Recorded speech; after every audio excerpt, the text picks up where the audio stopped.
right, good morning. Happy Sunday. I have come back. I don't know. I think it's been a while since I missed one of the Sunday morning streams, so let's keep that up. But I'm back again to work on Glowing Telegram. And we have a whole list of things to do. I had been thinking about what things. Hold on, let's get things running. How about that? Let's see. Let's see if we can just run the front end.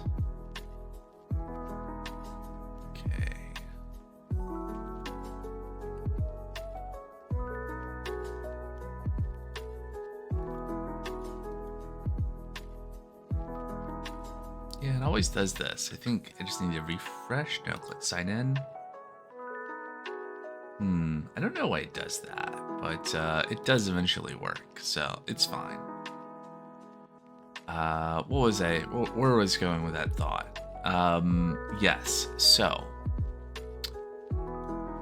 nowadays we have this profile page in the UI, and you notice there's a new button. So back in the previous version of the Glowing Telegram front end, prior to it being in a separate repo, there were buttons up here, I think, to log into Twitch and YouTube. And so now we've finally gotten back to be able to do both.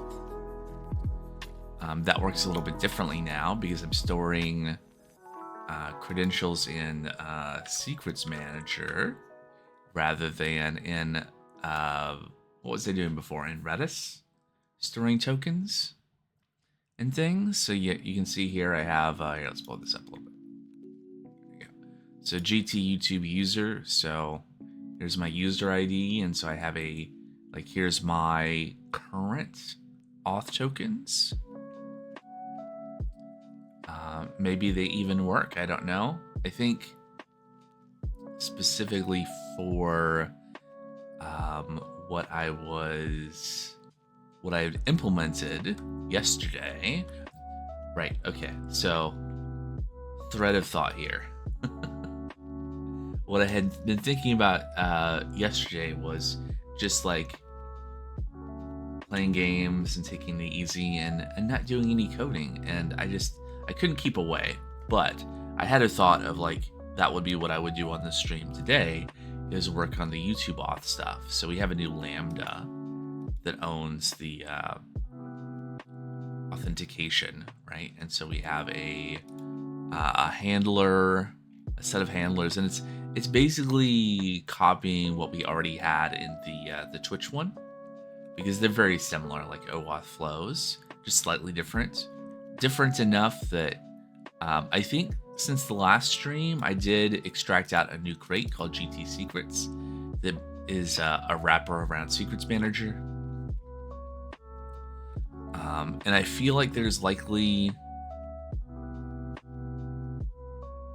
there's duplication here between the two, but I guess if I have a third thing, I'll see kind of how things align between three, rather than trying to overgeneralize.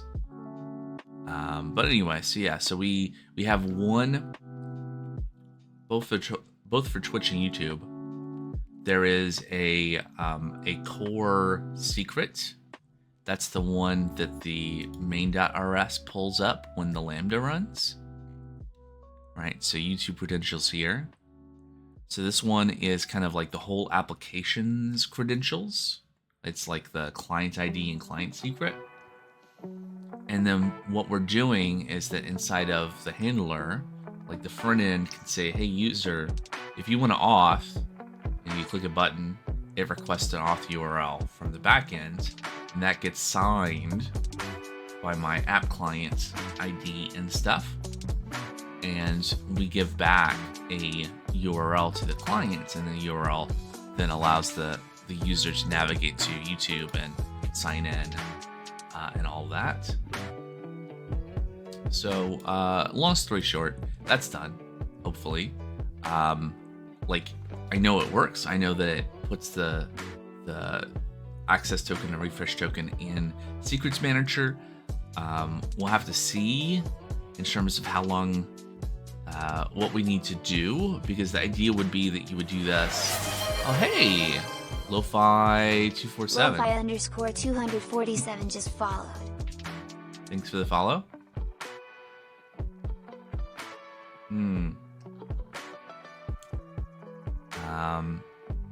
So we need to see if this is going to be the case where, like, we have a valid session, a valid auth, but when the backend goes to do an upload to YouTube, which is what this is for, will that session still be valid, or will we be able to use the refresh token? And like, how do we make sure that this will work when we go to do the upload, separate from, you know, authenticating here? And then we'll probably have to do things like, hey, your upload didn't work because you need to re-auth. Ooh, that is a consideration. Let's take a look at this. So in the backlog, we're gonna get to kind of the next step in that chain of uploading to YouTube. Because we did, so that was implemented. We can go look at the code that was previously implemented, and we'll probably be able to use that. The question is, in the context of the whole application, how do we coordinate that? Where we have like multiple files to upload. How do we make sure that we are not going to exceed our quotas for the YouTube API? Because that was a big issue where, like, we need some kind of queuing. And we had built that before in our kind of our separate thing with Redis, but we're going to leverage like AWS services likely to have some kind of queue, but it needs to be like a, we have not really dived into this aspect of Glowing Telegram, but part of what I've been doing is we added sign-in, like the version that was running locally, it had no security, it had no sign-ins, no user accounts, but we have that now. And the idea would be that potentially multiple users are using this one application.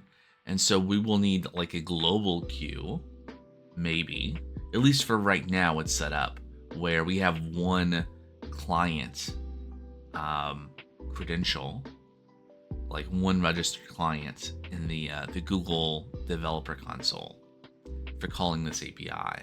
So we have a single quota, and so we'll need a queue across all users that are like, here is the upload queue. But then I had a thought, and I wanted to note it down. I was saying, what was I saying? I'm gonna need that tab. Go back to the AWS console. Okay, so upload, video uploading. Let's make this a little bit bigger so it's easier to see on stream. Batch job to upload episode, mark episode in DynamoDB. Once done, need to rate limit and obey quotas that YouTube gives us. Need to upload one file at a time. Need to allow users to request a batch of episodes to be uploaded, queue them up, and upload them over potentially a long span of time, depending on the kind of quotas we have. And I think at, you know, in a multi-user setting, I guess the question is going to be, how's that actually going to work? While I am coding this to have the capability of being a multi-user system, I'm not trying to solve all those problems right now. I want to see the overall workflow work and serve my need, and then we'll go from there in terms of expanding upon that and dealing with whatever limitations. Okay, so need to upload, need to allow users to request a batch of, yeah, we said that. Multiple user requests should accumulate in the queue.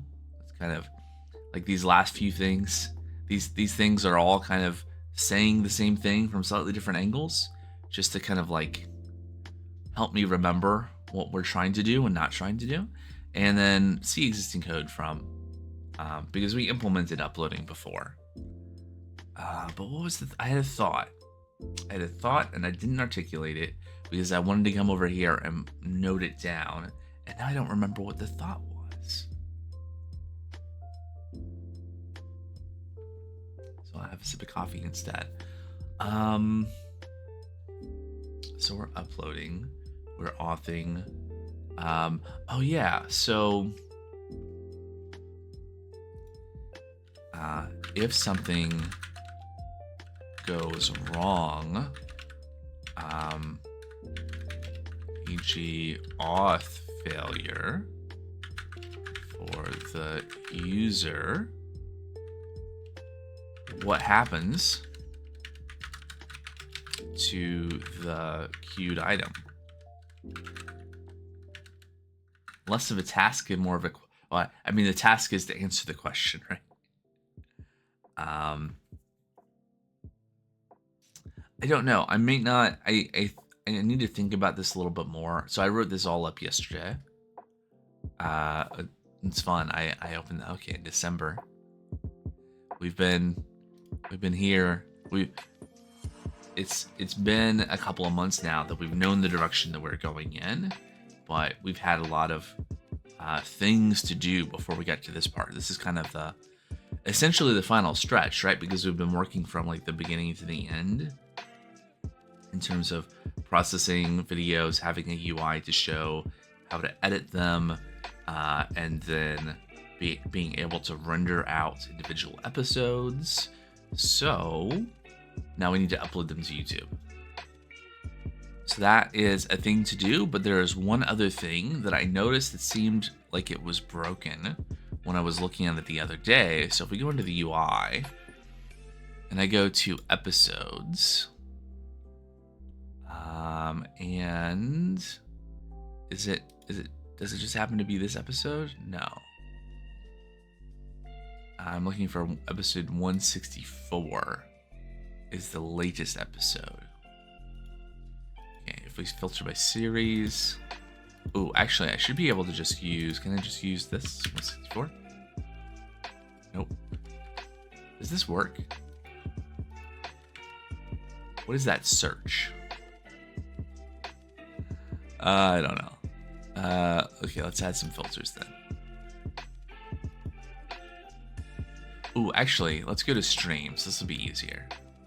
So what I had done was, let's add a filter for series.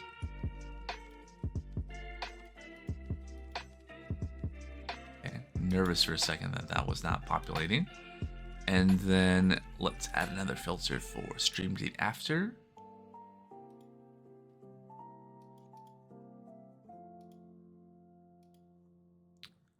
Okay. More than 10. I guess there's been one of 20. That's not 25 items, but sure. Okay, and then if we sort by stream date here,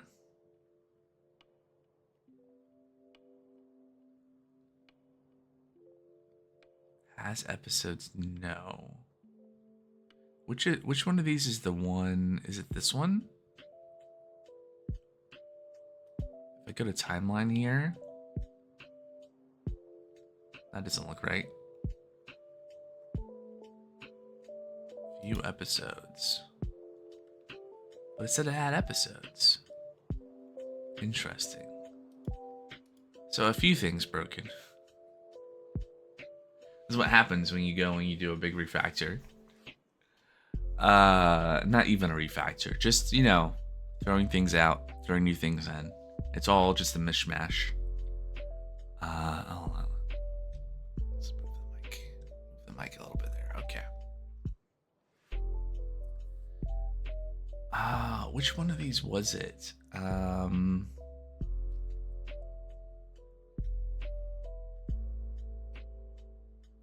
Was it this one? View episodes. There we go. There's 164. So what am I even doing? Why don't I explain? So let's go back a couple of steps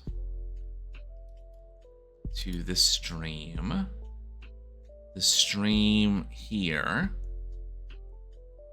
There we go. So backend with Python and Rust, Pulumi, and AWS from the 12th of December. So we have an editor. Fingers crossed this will work. If I click play. No. Why not? Oh, is this? Okay, this is one where maybe I have not generated the yeah, sure. See the network tab, media. This is probably one where I've not actually run through and generated the let's refresh really quick. The HLS, like the streamable rendering of the stream.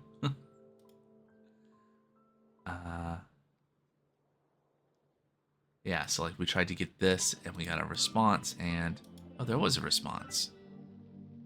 Oh, but it was only 113 bytes, so probably that was empty. Okay, well, anyway, ideally you'd be able to play the stream, right? So this is a stream that happened on December 12th, and you can see there's a bunch of like AI generated highlight things from the stream. And what I would have done is I would have said, hey, go ahead and clip silences, and this will generate these selections for the parts of the stream where I was talking. So basically between each of my hourly breaks, which is convenient. And so then what I did the other day was I removed the later two because I just wanted one to test it. And I clicked export, and that would have created an episode. So we're not going to do that again. Just kind of working through the workflow. And that episode is the thing that was supposed to have been visible when I went here. Here we go. So then I open this, and we have an episode record, right? So this is episode 164. It's getting kind of long. That started at about 4 minutes and 58 seconds into the stream that happened on the 12th, until about 1 hour and 1 minute and 55 seconds into the stream. And then there's a bunch of stuff that is used for YouTube. Like, okay, when I publish this video as an episode on YouTube, I want to notify subscribers. It's in the science and technology category, those sorts of details. Now, what's supposed to happen, and I'm going to open the dev tool so I can see what actually happens. Just ignore the WebSocket errors. We've not reconstructed the WebSocket capabilities. Those will be things so that the backend can push like status updates about background tasks and stuff. But we've not rebuilt that yet, so it's broken. Okay, but here is a chat dialog. Very work in progress labeled there. And there's some stuff here that you can see. Maybe it's kind of small, but it is basically like a ChatGPT prompt, right? Saying to generate a JSON object. And then here's like more of the prompt.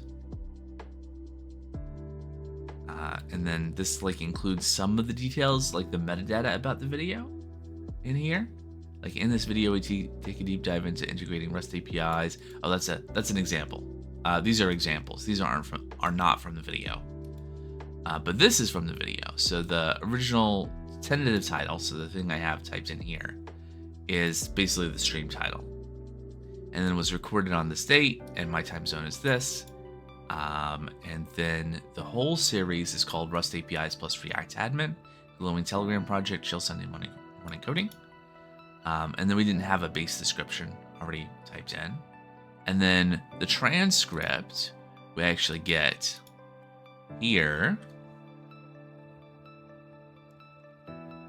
like this. And so this whole thing gets in ChatGPT,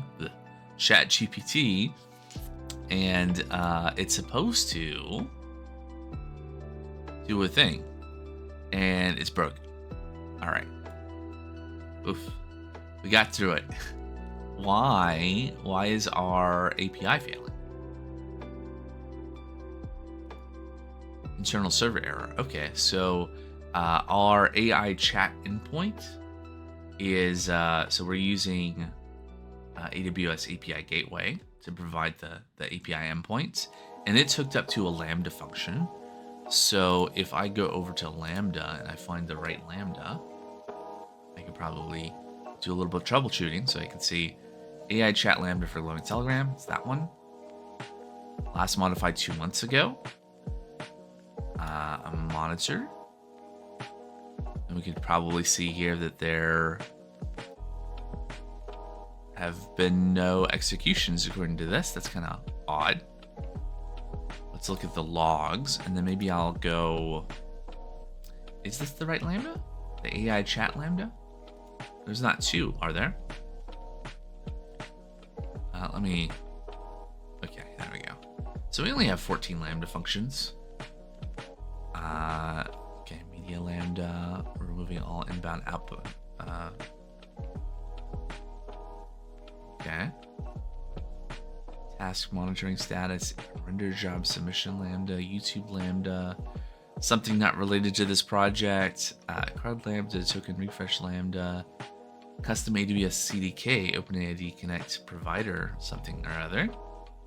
That's to allow GitHub to call into AWS for us for some build pipeline stuff. Okay. So yeah, it's definitely this Lambda. So let's see, were there any logs? Yes. So probably the, if I were to go back to here now on the monitor tab, hey, it left me there. There we go. It just took, there is a little bit of delay before stuff shows up. And of course, keyboard's in the way of that. But there's our error stat. Right, so what happened in the log? And hopefully I'm not leaking any secrets into my logs. Let's see. Okay. Failed to load config.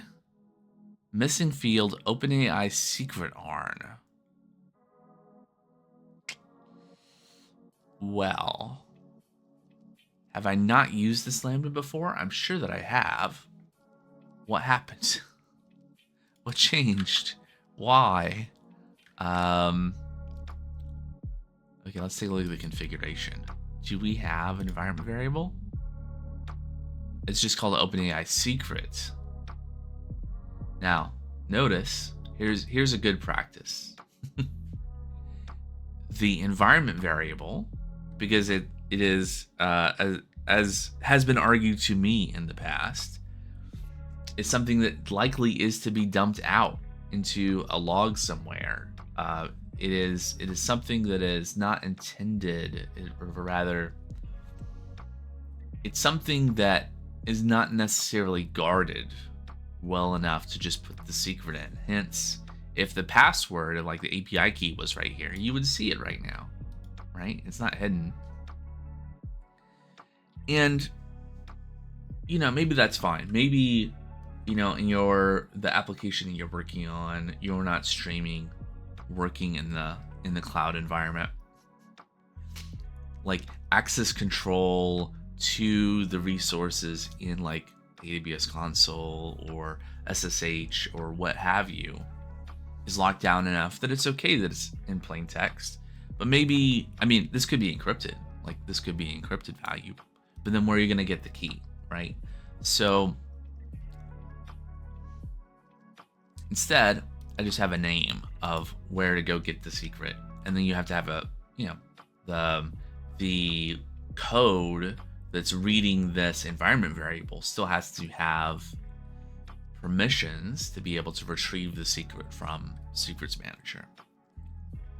So anyway, so this seems like a relatively straightforward issue where we refer to OpenAI secret ARN in summarized transcription and in AI chat Lambda, but somewhere else I refer only to OpenAI secret.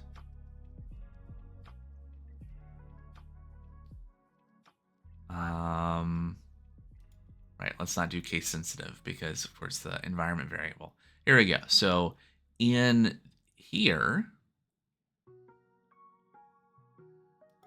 I call it OpenAI secret. I think what I'll do, because I already have an example where it's OpenAI secret ARN, I think what I'll do is I'll keep it consistent in a way that it's like the minimal, the smallest change that I can make to make it consistent as how I'm going to decide what I want to change. You know, I could change the other one to remove _ARN, but I could just change it here.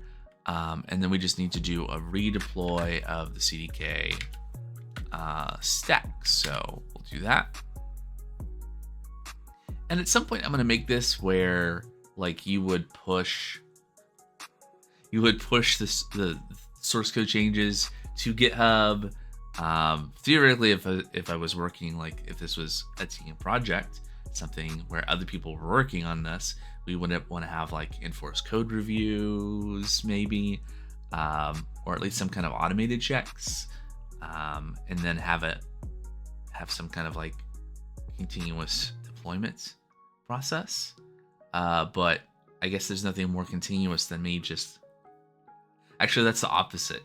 Manually deploying something is kind of the opposite of what continuous deployment means, but anyway.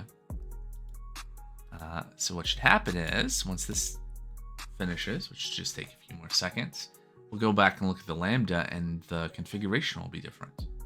The environment variable will be updated.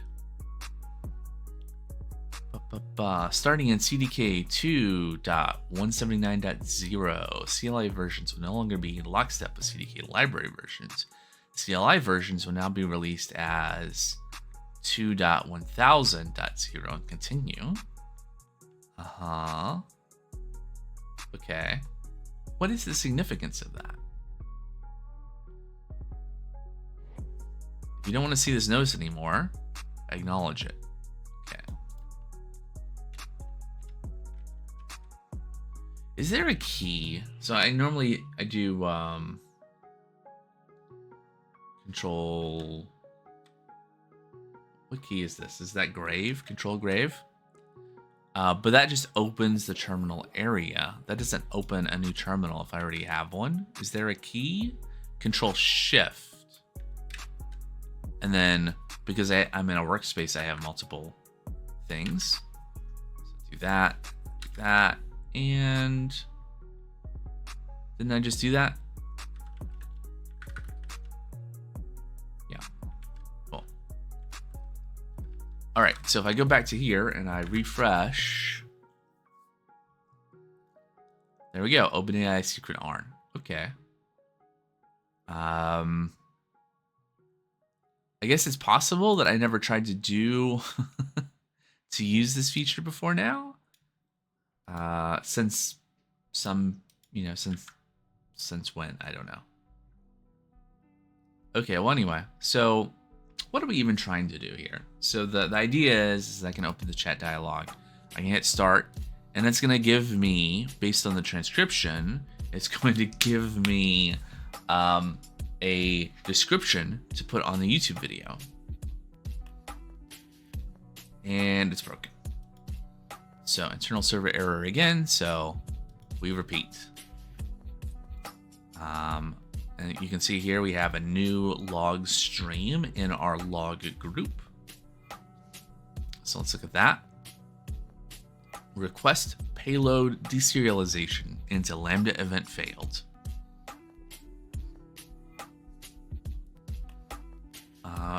Handler will not be called. Missing field messages. Okay, so that sounds like it's an issue with the incoming request being deserialized. So we have this handy type called request here. Is this? It's a little bit bigger for the string. There we go.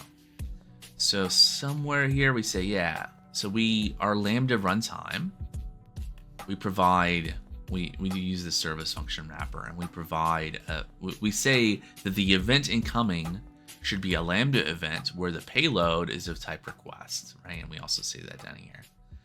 So it's trying to unpack the incoming request, and that's not working. And that probably makes sense. How is... Interesting.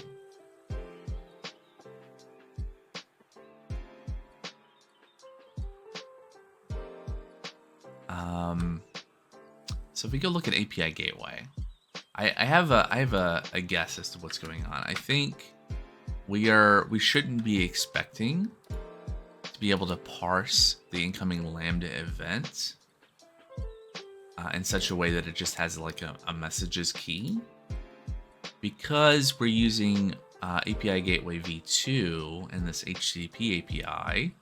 The request coming into the Lambda is likely going to look like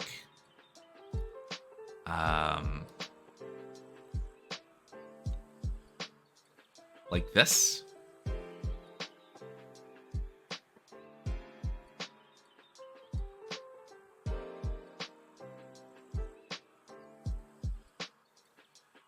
Right, so it's a bunch of things, and then our actual JSON containing messages is going to be inside of this body.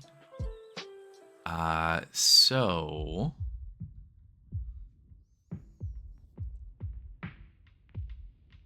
question is going to be,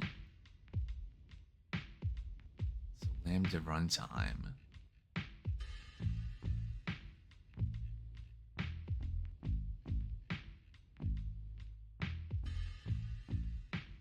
All the context stuff here.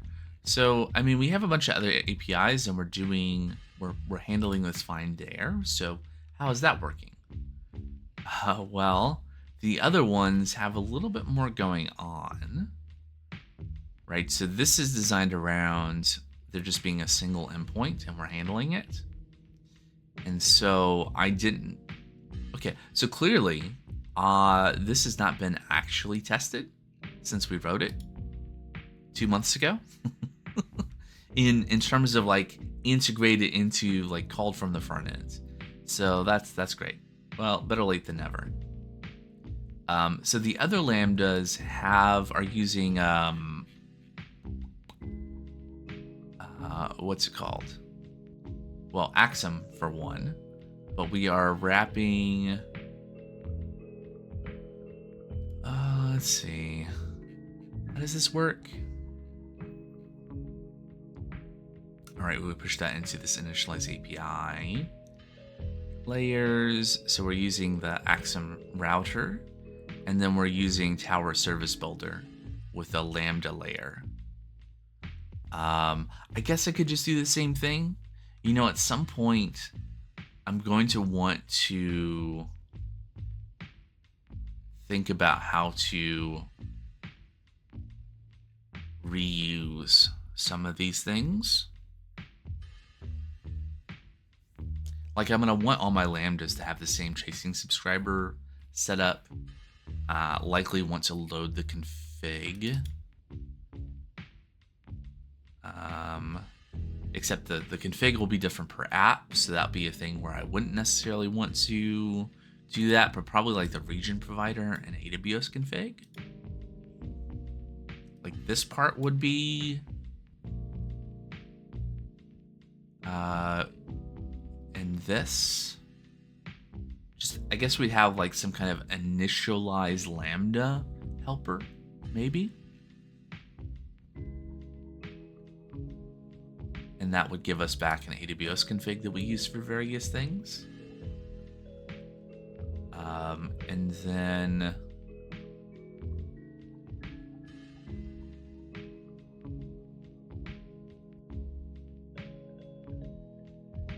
wonder if it could return a router, right? It could give a router and already put the layers in place, and then you would be able to call .route and .with state on it.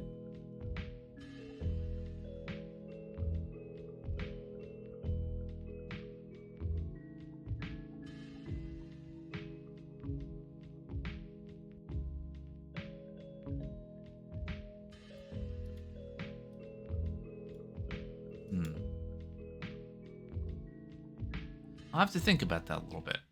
I don't want to overgeneralize. So in the meantime, we're going to do the opposite of that, which is we're going to copy paste stuff, because that's going to be the easiest way to get this working. Because I don't necessarily have a handy type. I mean, maybe there's like API gateway v2 something or other type that represents that payload. Just wait for the tone.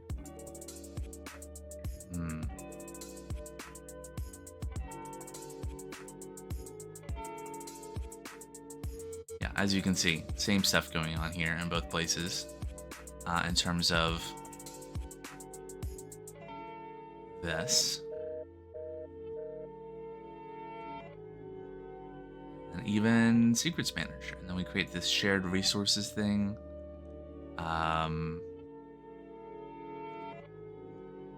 Sure. The person you're trying to reach. And then here, I just created a separate helper function. We don't have to do that. We will copy this. I'm going to go ahead and get rid of all of this. And we're just going to do some copy paste. If you need further assistance, enter Borrow this. It's going to be slightly different.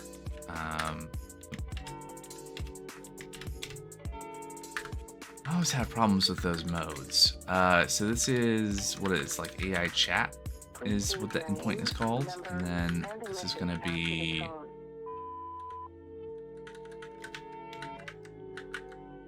I guess I'll call it handler because that's what it's already called handler. We'll have to change the type signature a little bit. We'll add our fallback and we'll hook up all of this stuff. And then we call this state for consistency.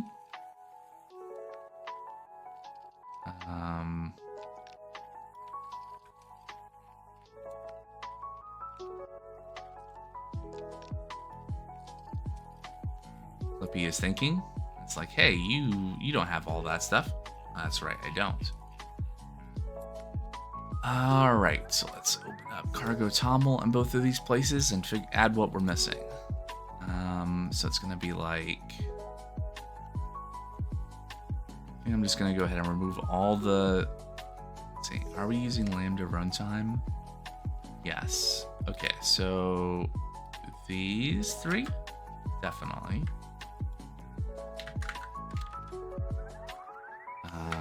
Let's see, Tokyo.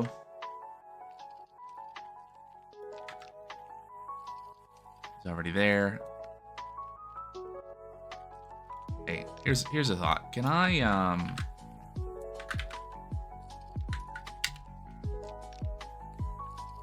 brilliant.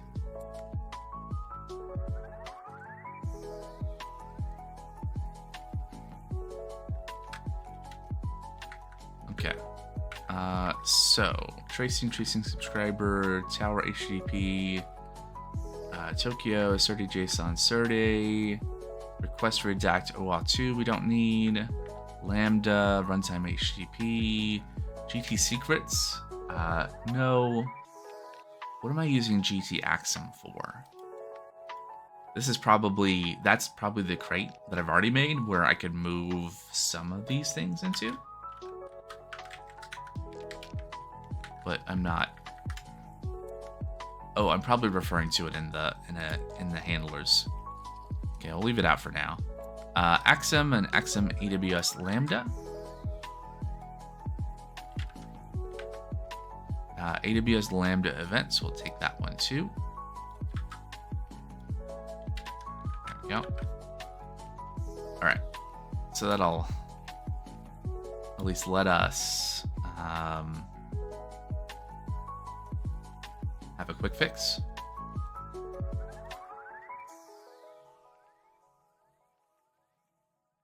And then, boop, boop. Let's see. How are we?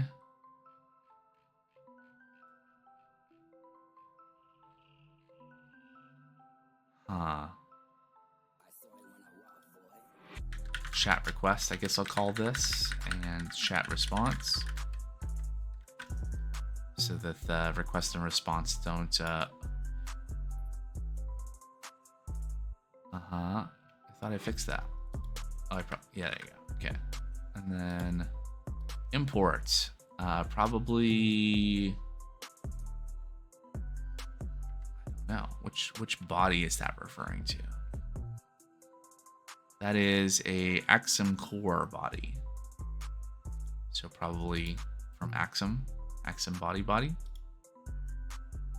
And this request is a HTTP request.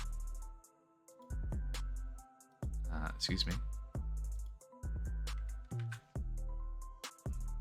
You know what's faster? Just taking the use statements.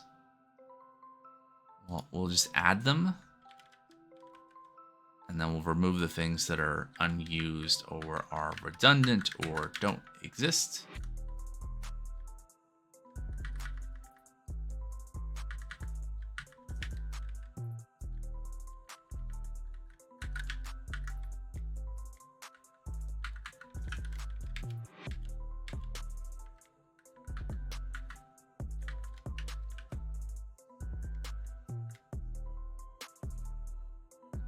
Won't be needing this. And we'll see about the other thing. What's the problem here? Trace layer is defined multiple times. Right. Cool.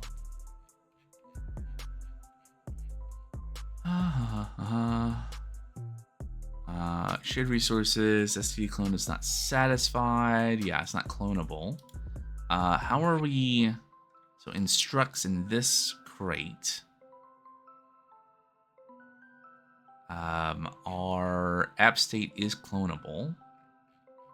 So I guess I'll do that here with shared resources.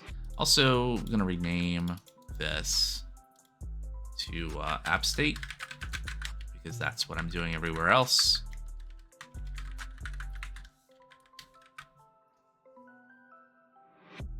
And then our config object that we have here is also not clonable, so we'll fix that. And then do that. And it's not happy about handler because handler has the wrong type signature, and this stuff is all wrong, and so is this, but that's fine. We'll fix it. The important thing was making most everything internally within main correct. Which is not. I mean, there's besides handler, there's no other compiler errors, but we do need to do more. So we defined app as being a XM router, and it has that state, but then we need to do this bit to actually have it service requests. Right. So it's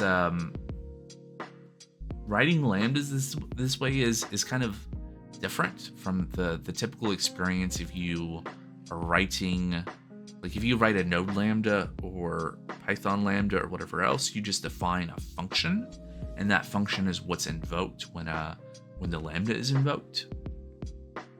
And then when you start thinking about like, well, what about the other stuff that's in the like the file level or module level scope around the function, and when does that get run?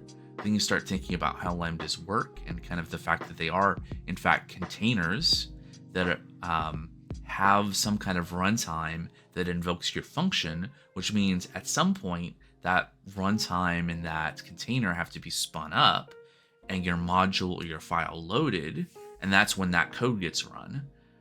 Well, with this, we're peeling back a little bit of the abstraction, because when that container is started, when a Lambda goes from it's cold, as in there's not a container running, and the Lambda is running, what is happening is our main function is getting called, because we're shipping a binary in a Docker container, and the Lambda being invoked for the first time, or being invoked from being cold, is that Docker container running, that Docker image running and running our binary and running this main function, which then is our runtime that listens for requests and then dispatches out. In this case, we just have one like HTTP endpoint that we care about that we're handling here.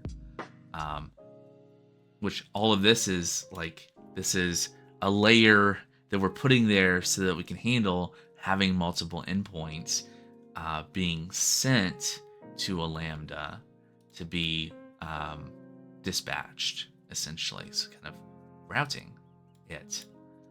And this is unhappy because we've said that main has a certain type signature, and now we're just going to remove this.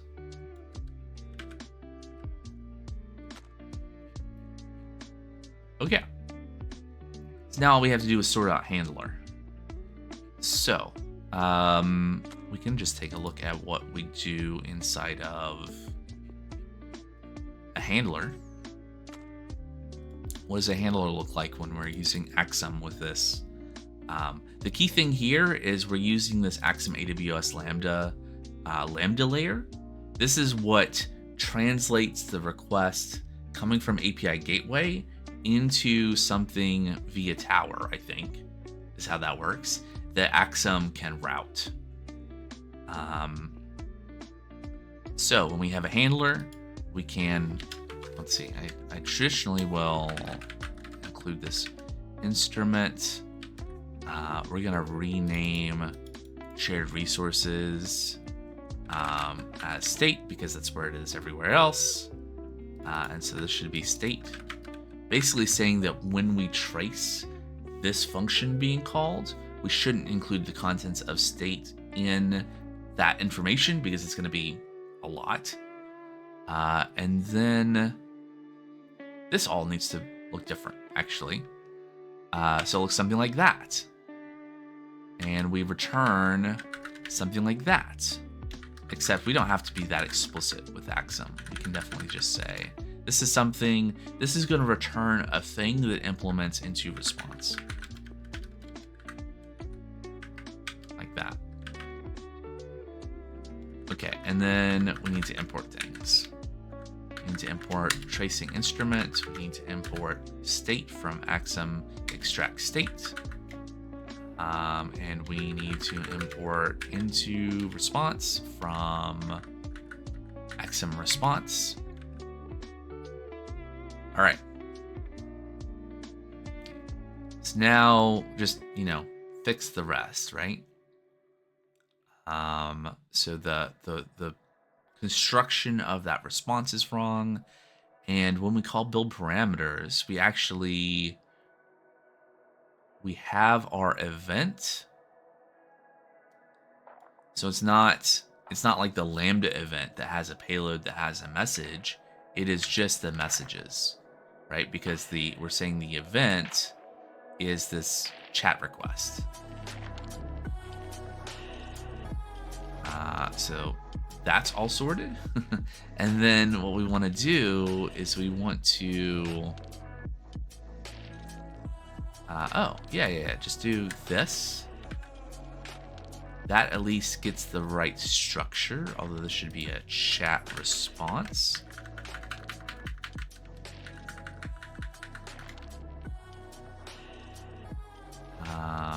And then this expects a result. So let's look at this. Let response equals, this is what we want to build. And then what we want to do is, hey, turn that into JSON and give it back. Maybe. Cannot satisfy. Consider specifying generic arguments. Maybe. I think we're done with that right now. So the issue here is that we're trying to return an error, and we don't do that. What we want to do here is we actually want to return an axiom, like something that's going to result in like a 500 error. And so this is going to be, actually, maybe I do want that other, want that other page, that other file. Where's an example where we are? Yeah, so we can do something like this.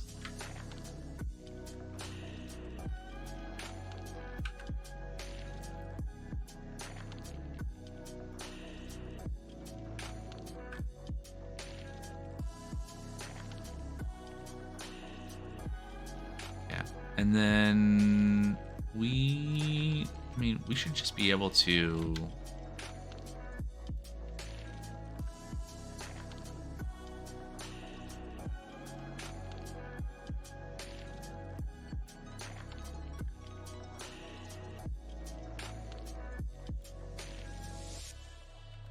see. Yeah, something like that. Yeah. I tend to just ignore that for a second.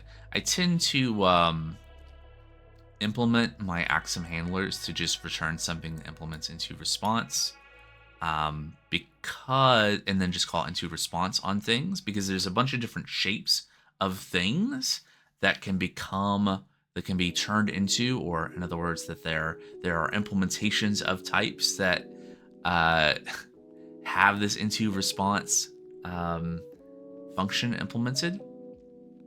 It's like, here's a tuple with 3 values with like the HTTP status and then headers, and here's one with just the status, and so we can be pretty general here. So now this doesn't work because we are no longer in something that returns a result. Is this the only place where we're using question mark? I guess what I will do is I'm going to do this. And then what we need to do is we need to say, hey, let's match. We're just going to do error handling.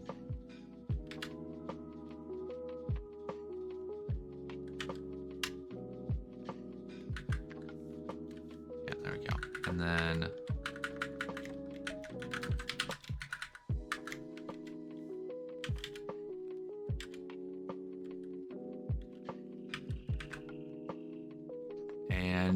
I mean, that seems fine. What's the other? Oh yeah, we're not using message here. I guess we could trace it.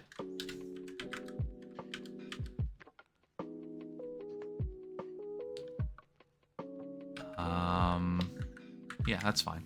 No, I don't want to change that. Okay. And I see a couple more yellow markers here. Yeah, so stuff we're not actually using. And then a bunch of stuff about multiple versions of dependencies that I can't really do anything about right now. And so what I'm going to do is I'm just going to build and deploy the container. Right, so we have our AI chat Lambda, and this is going to run Docker build and push and those things, which will update our Lambda, and that should just take a couple of minutes, and we'll be able to hopefully use AI to generate a video description. So we will be doing that after the break, which will be just in bare seconds, and I'll be back in a couple of minutes, and this should be done by then. So